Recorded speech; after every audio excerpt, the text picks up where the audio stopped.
Un plateau avec 2 invités mais pas d'animateur. Seuls devant les caméras, ils sont là pour débattre.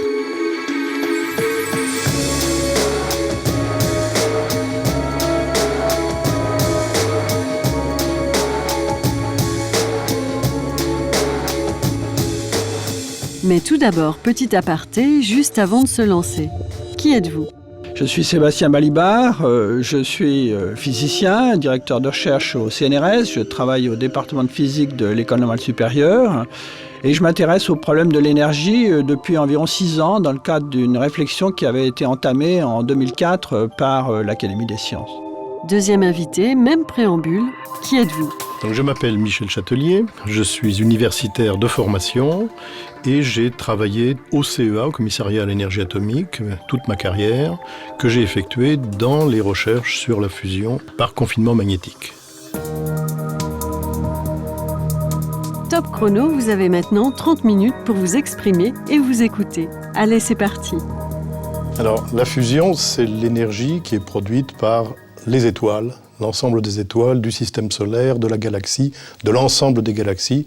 Donc le mot débauche peut s'appliquer à cette quantité colossale d'énergie dont il était tentant, bien entendu, d'essayer d'en prélever une infime fraction, voire de créer une fraction sur Terre pour les besoins de l'humanité. C'est vrai qu'il y a beaucoup d'énergie disponible, hein, oui, sans doute. Ouais. De là à la maîtriser, c'est le problème du débat d'aujourd'hui. Quand tu as parlé de débauche... Bon, je ne serais pas allé jusque-là quand même. Ce mot est un peu provoquant, je trouve. Mais c'est le but, titre d'une émission, peut-être.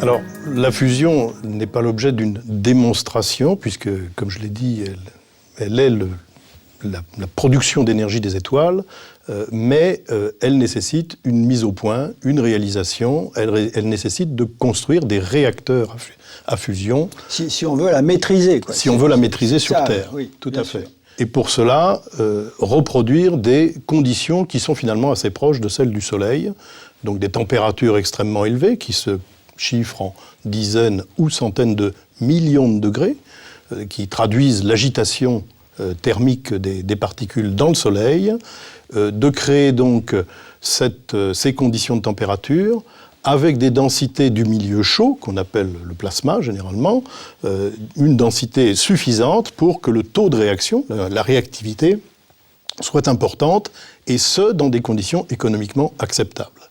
Donc c'était le défi posé dans les années 50, on va dire, aux chercheurs qui, à l'époque, travaillaient séparément, les Américains, les Soviétiques et en Europe, l'Allemagne, l'Angleterre et la France principalement. Les recherches ont abouti assez rapidement à des sortes de configurations magnétiques permettant de conserver, confiner ces milieux très chauds avec des performances assez médiocres finalement, jusqu'aux années 60 où le dispositif tokamak qui a été inventé par les soviétiques, s'est affirmé comme le dispositif le plus performant dans ce domaine-là. Donc c'est à partir de ces expériences fondamentales que dans les années qui ont suivi, ou les décennies qui ont suivi, un grand nombre d'expériences de ce type a été reproduit, dont l'expérience JET en Europe, et qui a permis, dès 1997, de produire des puissances de fusion importantes à l'échelle de 10 ou 20 mégawatts. Voilà. Alors, actuellement, la science de ces milieux très chauds, magnétisés, puisque nous sommes dans des grands électroaimants, cette science-là a progressé au point qu'au début des années 2000, le projet ITER, qui est un projet de très grands réacteurs, construit dans un cadre international, a été décidé, permettant en principe de réaliser la fusion à une échelle en durée et en performance qui serait comparable à celle qu'on attend d'un réacteur commercial. Oui, enfin, avant de rentrer dans les détails de la machine ITER, on ne va pas tarder, je crois que le mot miracle, le titre de cette partie de l'émission, fait allusion au contexte général, bien sûr. Le contexte, c'est la crise énergétique que nous connaissons. La planète a un besoin d'énergie considérable. Or, brûler du pétrole, du gaz et du charbon, ça réchauffe la planète à travers l'effet de serre du gaz carbonique. Donc, on cherche d'autres solutions. Alors, le problème, c'est de maîtriser. C'est-à-dire, au lieu d'avoir une réaction incontrôlée comme il y a dans les étoiles et comme il y a d'ailleurs aussi dans les bombes H, en fait, il s'agit de contrôler la réaction pour extraire la chaleur et produire de l'électricité. Alors pour ça, il faut chauffer énormément de la matière. C'est de l'hydrogène, en somme. Bon. C'est de l'hydrogène d'un type un peu particulier qui s'appelle du deutérium et du tritium, mais peu importe. Bon. Et donc, il faut chauffer ce gaz. Et ce gaz, quand il est très chaud, il devient ce qu'on appelle un plasma, c'est-à-dire une sorte de flamme. Et cette flamme a besoin d'être extrêmement chaude, 150 millions de degrés environ. Et il est certain que cette flamme, si elle touchait les parois de la boîte dans laquelle elle circule, ça détruirait tout. Donc il faut confiner, c'est-à-dire forcer cette flamme à tourner dans un anneau à l'intérieur d'un champ magnétique qui a lui aussi une forme d'anneau, comme ça, pour que cette flamme reste bien au milieu de l'enceinte et ne s'échappe pas. Et donc c'est évidemment très difficile et c'est ce à quoi on s'attaque. Alors, ce serait miraculeux si on était certain que ça pouvait marcher d'une part, et aussi parce que non seulement il y a beaucoup d'énergie disponible, mais aussi ça produirait moins de déchets radioactifs dangereux que les centrales à fission. Et là, il faut bien distinguer fission et fusion pour le grand public, je crois, qui sont les centrales nucléaires actuelles. Alors, dans une centrale à fission, c'est un autre type de réaction nucléaire dans lesquelles les gros noyaux des atomes que sont le plutonium ou l'uranium sont cassés en noyaux plus petits, donc ça fabrique des atomes plus petits. Et donc cette cassure des gros noyaux produit de l'énergie. Dans la fusion dont il s'agit aujourd'hui, c'est le contraire, on prend des tout petits atomes, de l'hydrogène, deutérium, tritium, on les colle ensemble, ça s'appelle de la fusion, mais ça n'a rien à voir avec la fusion d'un métal en fusion qui fond parce qu'il est chaud. Hein. C'est le collage, l'agrégation de petits atomes pour en faire des plus gros, qui vont être de l'hélium par exemple, et qui ne sont pas du tout des déchets radioactifs dangereux comme le sont les produits de la fission. Donc ça peut être considéré, ça a souvent été dit comme ça, comme miraculeux parce qu'il y a beaucoup d'énergie disponible et qu'en plus ça a l'air plus propre que les réactions nucléaires classiques, la fission. Pardon. Tout à fait, et c'est même sur cette base-là que dans les périodes récentes, la communauté scientifique a considéré qu'elle devait passer à une étape, je dirais, plus Oui, alors la plus communauté scientifique, là, je vais commencer à être un peu critique. Je pense qu'au départ, certains scientifiques, en particulier les physiciens des plasmas, étaient certainement favorables à ce projet. Malgré tout, c'est quand même au départ une décision politique qui a été faite par les Américains et les Russes, Reagan et Gorbatchev, qui avaient envie de faire un grand projet spectaculaire qui ait l'air pacifique, et qui ont donc décidé de voir si à l'échelle internationale, on pouvait construire cette machine qui pouvait représenter l'avenir de l'énergie pour le monde. Mais je ne pense pas qu'il y ait eu une consultation générale de l'ensemble des physiciens sur ce problème. Si vous... Moi, je ne peux pas être d'accord avec ce que vous dites, parce que vous avez tout à fait raison que Gorbatchev, Reagan et François Mitterrand, à l'époque, ont très fortement poussé ce projet. Je voudrais quand même revenir sur l'aspect des scientifiques. Oui. Ça n'a pas été simple pour eux, bien entendu, oui. de prononcer en quelque sorte cette phrase selon laquelle il fallait se mettre d'accord dans la communauté scientifique, parce que bien entendu, différents concepts existent, différentes façons de faire, différentes visions. Donc mettre cette communauté, je dirais, à un diapason qui était celui de construire une expérience de démonstration était quelque chose qui a nécessité un certain nombre d'années.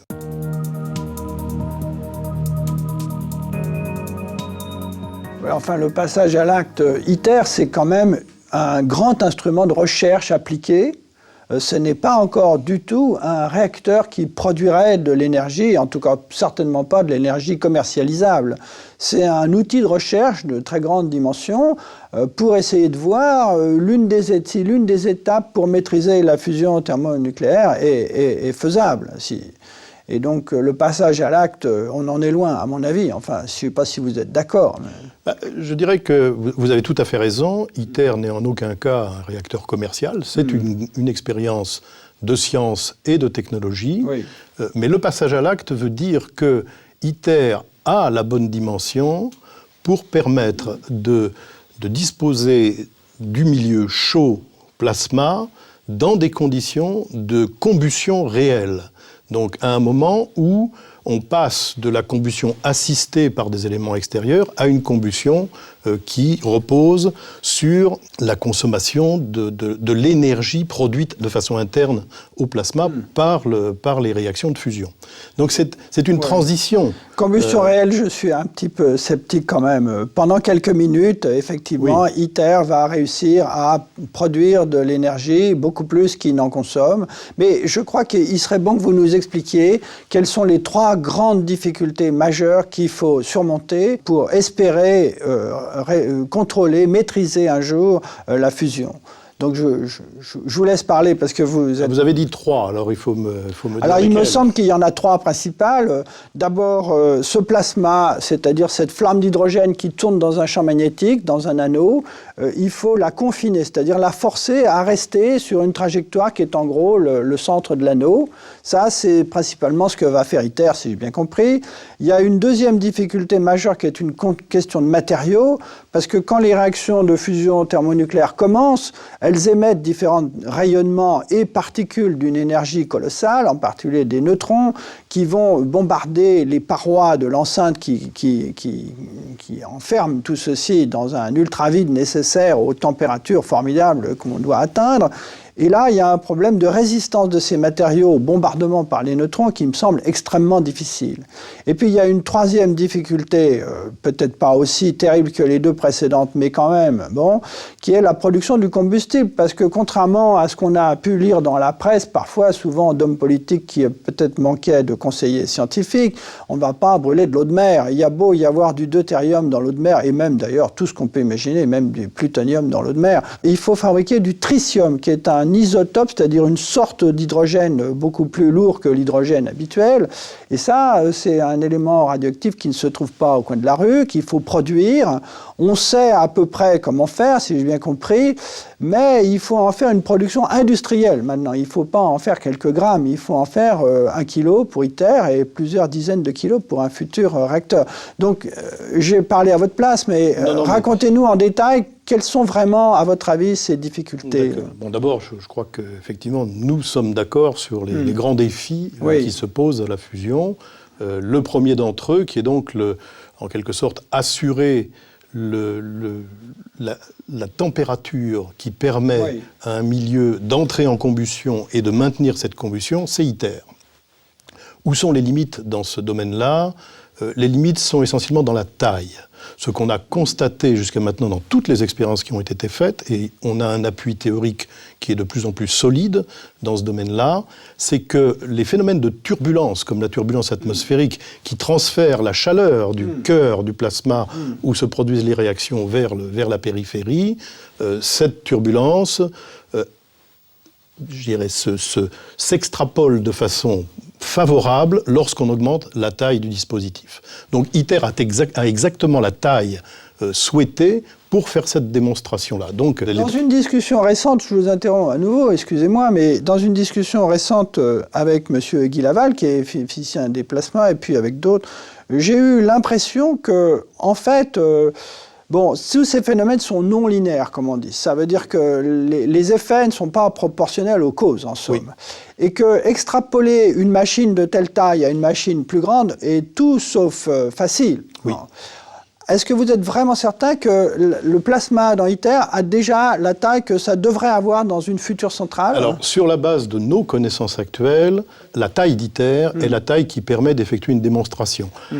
La taille finale d'une centrale sera celle d'ITER ou davantage, suivant la qualité du résultat qu'on obtiendra et l'évolution des recherches. Si vous voulez, il y a des modèles de réacteurs de taille variable qui ont été produits par les États-Unis en particulier. Et plus la machine est petite, plus elle demande une performance de grande qualité. Oui. Donc, évidemment, il y a derrière un problème d'économie, c'est-à-dire qu'on adaptera la taille. Il est probable que le premier réacteur à fusion sera un peu, si j'ose dire, agricole, en quelque sorte. Alors, j'ai cru comprendre que ITER allait commencer à faire circuler un plasma dans les années 2017, 19 peut-être. 19, démarrage des expériences. Et au début, on va simplement chauffer une flamme d'hydrogène. Mais progressivement, on va mettre dedans le deutérium et le tritium. Et donc, vers 2027 environ, voilà. Il va y avoir le deutérium et le tritium nécessaires à ces réactions de fusion. Et à ce moment-là, est-ce que la turbulence ne devient pas complètement différente, je suppose. Telle est la question, puisque à partir du moment où la chaleur interne du réacteur va être dominante sur la chaleur externe de contrôle, il faudra savoir jusqu'où on peut aller. Donc c'est bien le sens de l'expérience ITER, et l'avantage de cette expérience, c'est qu'elle est réelle, c'est-à-dire qu'elle introduit toutes les conditions limites, qu'elles soient d'ordre technologique, produire des aimants, produire des matériaux réfractaires, des moyens de chauffage, néanmoins pour allumer la réaction, etc. Donc faire une machine de cette taille-là, c'est répondre à la fois au défi scientifique, celui que vous venez de dire, mais également au défi technologique, qui est de construire la machine et de l'opérer, en quelque sorte. Puisque c'est une première. Le problème de la viabilité d'un plasma chaud confiné dans une configuration magnétique de type ITER était et est encore la plus urgente. ITER n'a pas besoin de matériaux très spécifiques pour se protéger contre les neutrons, puisque, comme vous l'avez dit, il s'agit d'une machine qui ne va pas produire industriellement, donc il ne va pas y avoir un rayonnement extrêmement puissant sur la... ou tout au moins... Il y en aura un peu, mais ça durera quelques minutes, assez souvent quelques minutes. Donc les matériaux existent. Rien à voir avec un fonctionnement continu pendant 5 ans. Donc les matériaux existent.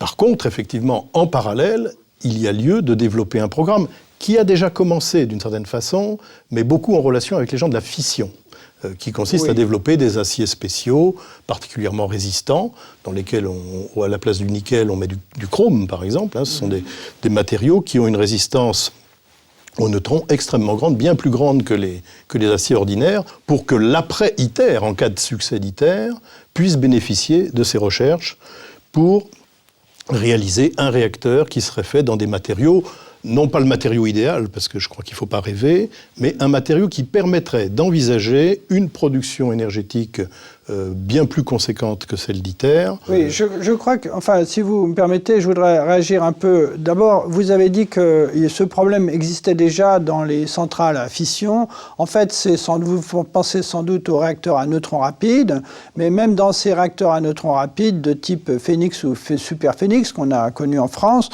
les neutrons étaient quand même en gros 10 fois moins énergétiques que les 14, quelque chose méga-électronvolts d'énergie de ces neutrons qui vont être produits par les réactions de fusion. En gros, la différence, si j'ai bien compris, mais bon, vous me direz si vous n'êtes pas d'accord, c'est que non seulement ce rayonnement chauffe les parois en acier, mais produisent des réactions nucléaires à l'intérieur de ces aciers qui produisent eux-mêmes des particules alpha, c'est-à-dire des noyaux d'hélium. Ces noyaux d'hélium grossissent, font des bulles à l'intérieur de cet acier. L'acier gonfle même jusqu'à 30%, si j'ai bien compris. Et bien sûr, à ce moment-là, il devient très fragile et en fait, il se met à fuir. Et donc, on ne peut pas changer la paroi qui elle-même est devenue légèrement radioactive comme ça tous les 2 mois. Il faut que ça tienne plusieurs années. On m'a dit qu'en somme, il fallait inventer un matériau, une sorte d'acier, je ne sais pas, qui serait à la fois poreux pour que ces bulles d'hélium puissent s'échapper sans faire éclater le matériau, en somme, mais étanche parce qu'il faut que l'intérieur de cette grande pièce de 10 mètres par 10 mètres par 10 mètres, 1000 mètres cubes, avec une grande flamme qui tourne dans un champ magnétique, reste aux ultra-vides. Bon. Alors moi, ça m'a toujours paru invraisemblable qu'on puisse inventer un matériau à la fois poreux et étanche. Donc peut-être que vous pouvez me dire comment faire. Alors, bon, comme je le disais tout à l'heure, les recherches sur les matériaux ont commencé en particulier avec les gens de la fission pour développer des matériaux résistants, on va dire, aux effets les plus classiques des neutrons. Mais pas des réactions nucléaires. Alors, quoi. Dans le cas des réactions nucléaires, il y en a également dans la fission, mais en moindre proportion que dans la fusion, très largement. Donc, bien entendu, ça suscite immédiatement un programme de recherche qui a commencé avec un certain nombre de pistes comme par exemple des aciers qu'on appelle nanostructurés, c'est-à-dire des aciers dans lesquels on met des impuretés, en quelque sorte, nanométriques, ces impuretés ayant pour rôle de concentrer la migration de l'hélium produit, auquel vous avez fait allusion, dans ces aciers-là.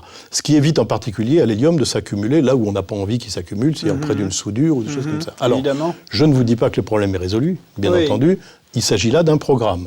L'autre point, c'est que la différence entre les neutrons de superphénix ou des surgénérateurs, des rapides, et les neutrons de la fusion, cette différence d'énergie disparaît lorsqu'on pénètre en profondeur, parce que ce sont les premières collisions, en quelque sorte, des neutrons incidents qui vont être les plus violentes, puisque dès qu'une collision a eu lieu, le neutron lui-même a perdu de l'énergie. Donc il faut faire des aciers très épais pour qu'il y ait seulement la surface qui soit détruite. Alors il faudra sûrement concevoir une démontabilité de la première peau du réacteur. Bien entendu, la fréquence de ces opérations-là aura un impact direct sur la viabilité économique. Oui, bien sûr. Donc c'est là, bien entendu, où il faudra in fine être bon. Je comprends.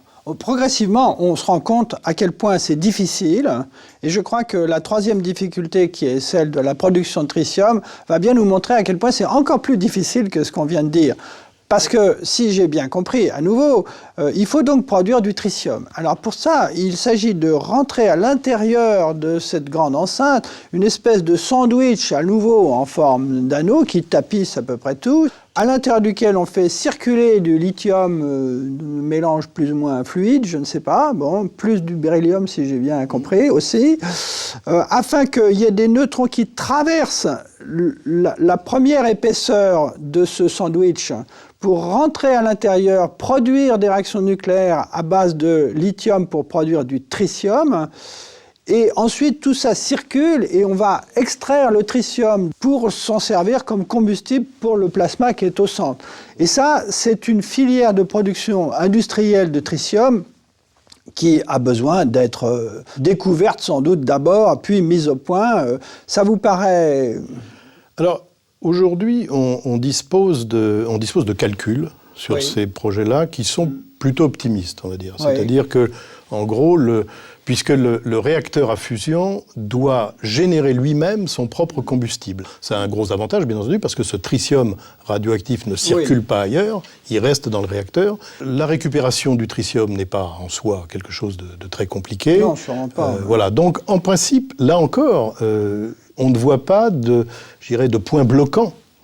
Sur ce sujet-là. L'enceinte de ce sandwich, ce lithium et ce beryllium, ils sont à l'intérieur de ce sandwich. Il y a deux parois là, qui doivent être transparentes aux neutrons pour qu'ils rentrent, mais qui doivent être étanches quand même, parce que autrement, tout ce liquide...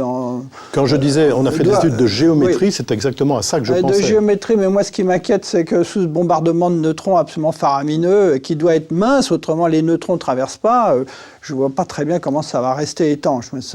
Et finalement, ma critique principale par rapport à ITER, c'est qu'il faudrait d'abord que ITER nous permette de comprendre comment stabiliser la flamme, il faudrait qu'un instrument japonais nous fasse inventer des matériaux, il faudrait qu'on découvre une filière de production industrielle de tritium. Tout ça va mettre un temps considérable avant de construire un outil de démonstration qui s'appelle démo, qui sera plus tard, à supposer que tout ça soit résolu, puis un autre qui s'appellera proto et qui serait peut-être le début hypothétique d'une série industrielle. Autrement dit, êtes-vous d'accord avec moi que la fusion thermonucléaire, c'est peut-être pour le siècle prochain, mais pas pour celui-ci?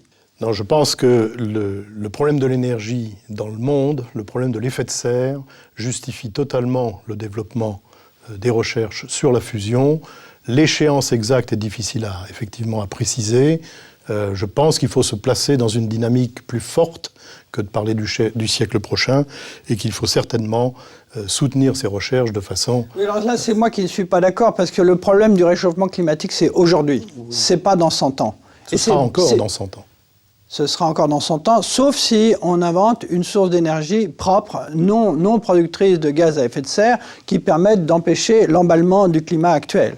Et c'est bien ça que je veux dire, c'est que ITER, c'est intéressant en soi. Peut-être, on peut prendre des risques, bon, soit, mais il faut trouver absolument autre chose tout de suite.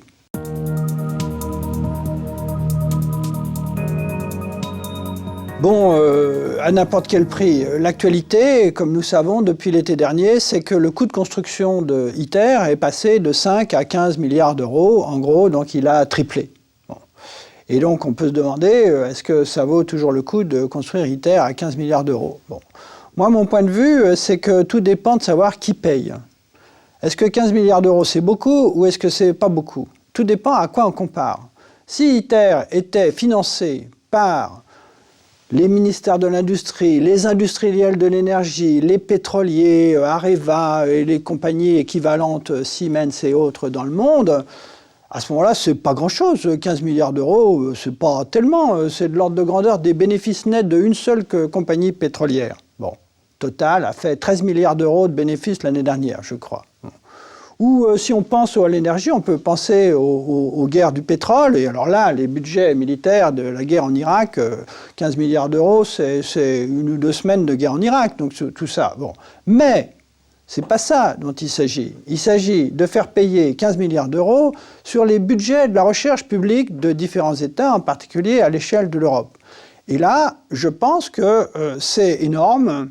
Tout le monde n'est peut-être pas d'accord avec les chiffres, mais à mon avis, les chiffres sont les suivants. La France, qui paye 20% des 45% de ce budget payé par l'Europe, devait payer, avant le triplement du budget, 925 millions d'euros sur 10 ans, chiffre du ministère de la Recherche. Ça a triplé. Donc au lieu d'être 925 divisé par 10, 92 millions d'euros par an, c'est 3 fois plus, en gros, à savoir 280 millions d'euros. Ça, c'est 3 fois plus cher que le plus cher des grands instruments de recherche auxquels la France participe. Par exemple, le grand collisionneur du CERN à Genève, la France a une contribution de l'ordre d'une centaine de millions d'euros par an. Ça, c'est 3 fois plus. C'est un investissement ITER. C'est un outil qu'on construit pour mettre au service de chercheurs dont le salaire n'est pas compté là-dedans. Donc je compare des investissements avec d'autres investissements. Et donc, par exemple, l'ensemble de ce que les laboratoires de physique en France, de ce dont nous disposons pour nos recherches, dans tous les domaines, depuis les frontières de la biologie jusqu'à l'électronique, en passant par ce que vous voudrez d'autre, c'est infiniment inférieur. Je veux dire, c'est de l'ordre de 50 millions d'euros par an, pas 300. Donc l'impact de ce triplement de budget, si on continue à prendre cet argent sur le budget de la recherche publique en France et en Europe, va être catastrophique. Bon, permettez-moi donc d'intervenir sur ce point. Alors, n'oublions pas qu'il s'agit d'un projet international dans lequel il y a quand même 7 contributeurs et qu'avoir sur le territoire français et la région PACA ne s'y est pas trompée, un projet de cette envergure pour une contribution nationale qui est finalement, même si elle est de 9% au total, reste quand même relativement modeste dans ce grand projet international. L'autre point qu'il faut avoir en tête quand même, c'est la comparaison au coût de la facture énergétique annuelle française. Ah mais ça, d'accord, mais c'est justement pour ça, excusez-moi, mais c'est justement pour ça que je dis que tout dépend de savoir qui paye. Si le secteur de l'énergie veut faire de la prospective à très long terme et dépenser 15 milliards d'euros, ils peuvent très facilement le faire. Bon, qu'ils le fassent. Mais si on prend cet argent sur le budget de tous les laboratoires de recherche qui font des choses extrêmement utiles au jour le jour, moi, là, je ne suis pas du tout d'accord. C'est pas possible. Et alors, l'aspect, c'est vrai que c'est prestigieux. La France est fière d'accueillir ITER. La région PACA, sans doute, doit être fière aussi. On nous dit qu'il va y avoir ça traduit surtout une continuité de l'effort européen et de l'effort français dans ce domaine-là. Plus, pour certains, c'est peut-être un équipement de prestige, mais pour beaucoup, il s'agit d'une certaine cohérence dans les politiques qui ont été menées dans ce domaine-là depuis les 30 dernières années. Je comprends ce que vous dites. Néanmoins, c'est la dernière minute pour peut-être faire machine arrière. Je sais très bien que c'est extrêmement difficile de dire « Eh bien voilà, on avait vu un peu grand, il faudrait arrêter ». Il n'empêche que moi, personnellement, surtout aujourd'hui où on voit bien ce qui se passe à Fukushima avec la sécurité des centrales nucléaires classiques, c'est-à-dire à fission, je trouve qu'il aurait été infiniment préférable d'installer en Provence un grand centre de recherche sur, pourquoi pas, l'amélioration de la sécurité des centrales à fission dont on ne pourra pas se passer. Je pense qu'on n'arrivera pas, avec des éoliennes, à fournir l'énergie dont on a besoin à l'échelle des pays développés comme la France. Ou même, peut-être, après tout, en Provence, il y a beaucoup de soleil. Moi, je pense que le solaire a des difficultés de stockage d'énergie. C'est difficile de stocker l'électricité, donc bon. Mais on aurait pu imaginer un grand centre de recherche sur l'amélioration des batteries, du stockage de l'électricité photovoltaïque de telle ou telle manière. Et ça aussi, ça aurait été très utile immédiatement parce que, je le répète, c'est aujourd'hui que ce problème de climat se pose, c'est pas dans 100 ans. Même pour la 4e génération de centrales nucléaires, qui sera la solution, à mon avis, parce que ça va consommer tous les déchets et produire de l'énergie pour très très longtemps en grande quantité. Le budget qu'on investit dans ceci est un ordre de grandeur plus faible que ce que l'Europe investit dans ITER, que je sache. Mais vérifions les chiffres. Mais cette discussion, parce qu'il n'y a pas de politique européenne sur ces sujets-là. C'est dommage. Il y en a une pour ITER. C'est bien ce que je critique, exactement. Le traité Euratom a réussi, c'est ce que je vous disais, pendant 30 à 40 ans, à fournir un effort cohérent de recherche qui le mène aujourd'hui à la situation d'avoir à décider donc d'un grand investissement qui effectivement est douloureux et plus douloureux que prévu, mais qui fait sens. Vous pensez que ça va encore augmenter ou que le triplement, ça va s'arrêter là ? Je crois que la Commission européenne va exercer un contrôle accru sur le démarrage. Et mon sentiment à moi est que le problème de l'énergie sous-tend totalement le problème de la stabilité économique mondiale. Ah, ça c'est vrai. Oui. Que la politique énergétique ne se fera pas en France ou en Europe, mais à l'échelle du monde et de l'Asie en particulier. Que je vois la croissance extraordinairement forte de ces pays-là, en particulier sur la fusion, mais pas seulement, et que je vois leur opiniâtreté à aller vite. Certes, oui. Et donc, je crois que nous ne pouvons pas faire l'économie d'une recherche qui reste, et vous, je crois que vous êtes d'accord avec ça aussi, qui reste une option énergétique sur le long terme. Afin que les choses soient bien claires, je crois que si on arrivait un jour, je n'y crois pas beaucoup, comme vous le savez, mais si on y arrivait à maîtriser cette fusion, ce serait un exploit technologique et scientifique, parce qu'il y a des questions scientifiques fondamentales là-dessous. C'est pas que des problèmes techniques, loin de là. Bon. Et donc, si on y arrivait, ce serait un exploit remarquable. Et je comprends très bien que mes collègues physiciens des plasmas, dont vous, soyez très, très intéressés aux défis que ça représente. Simplement, tout de même, il me semble que l'investissement est tel que si ça ne devait jamais déboucher sur un réacteur qui produise de l'énergie commerciale, l'électricité pour tout un chacun, tout de même, l'intérêt n'est pas vraiment justifié, quoi. Oui, je crois que sur beaucoup de constatations, beaucoup des questions posées... Sur les difficultés posées, on est d'accord, bien sûr. Il n'y a pas de désaccord patent. Oui. La différence, elle est culturelle, si j'ose dire. Si on peut dire, oui. Dans un cas, vous suggérez un arrêt. Oui, je suggère qu'on dépense de l'argent à autre chose. Voilà. Oui. Ou qu'on le dépense autrement. Moi, je considère que les verrous technologiques et scientifiques qui restent sont des opportunités extraordinaires de développement et que face au problème de l'énergie, qui encore une fois se posera sur le long terme, moi, j'ai plus de 60 ans, donc un siècle pour moi, un siècle pour moi n'est pas est quelque chose que j'appréhende beaucoup plus que jamais. Donc dire que la fusion ne marchera pas avant 60 ou 80 ans, à condition de l'aborder maintenant et pas d'attendre, ne me choque pas particulièrement. Bon. C'est déjà fini, merci. C'était passionnant. À bientôt au même endroit, même principe, 2 invités et toujours pas d'animateur.